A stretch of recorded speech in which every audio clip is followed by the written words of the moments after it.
শারদীয় দুর্গাপূজা দেশব্যাপী অনুষ্ঠিত হয়েছে এবার একেবারে নিরবিচ্ছিন্নভাবে, কোনো ধরনের অকারেন্স এবং ঝামেলা ছাড়াই।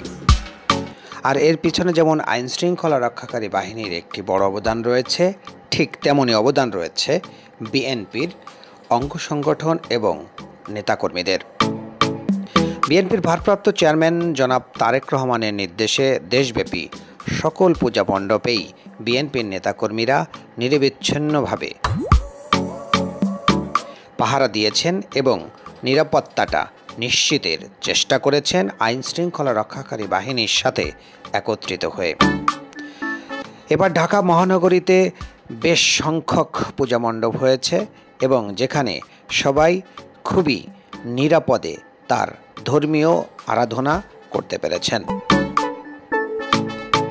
আজকে মহানবমী সকাল হলেই দেবী দুর্গাকে বিসর্জনের মাধ্যমে শেষ হবে এবারের পূজা।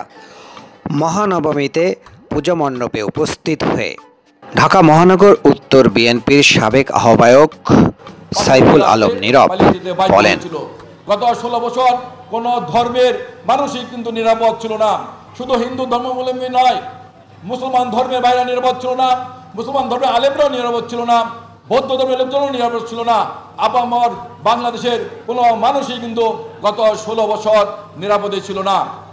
আমরা দেখেছি স্বাধীনতার পর থেকে বিএনপি সরকার যতবার এসেছে, শহীদ রাষ্ট্রপতি জিয়া রহমান, মুক্তিযুদ্ধের ঘোষক রাষ্ট্রপতি জিয়া রহমান যখন ক্ষমতায় ছিলেন, তখন কিন্তু হিন্দু সম্প্রদায়ের ভাই ও বোনরা সহ সারা বাংলাদেশের সমস্ত মানুষ, ধর্ম, বর্ণ, জাতি উল্লেখ করে সবাই কিন্তু নিরাপদে ছিলেন।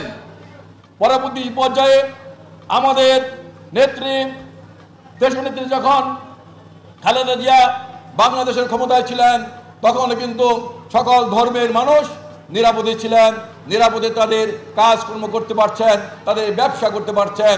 একমাত্র বিএনপির আমলেই কিন্তু বাংলাদেশের সকল মানুষ, সকল ধর্মের মানুষ নিরাপদ।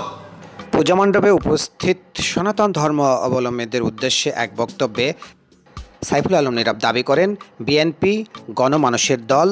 বিএনপির সময় সকল ধর্মের মানুষ নিরাপদে তার ধর্ম পালন করতে পেরেছে এবং বসবাস করতে পেরেছে।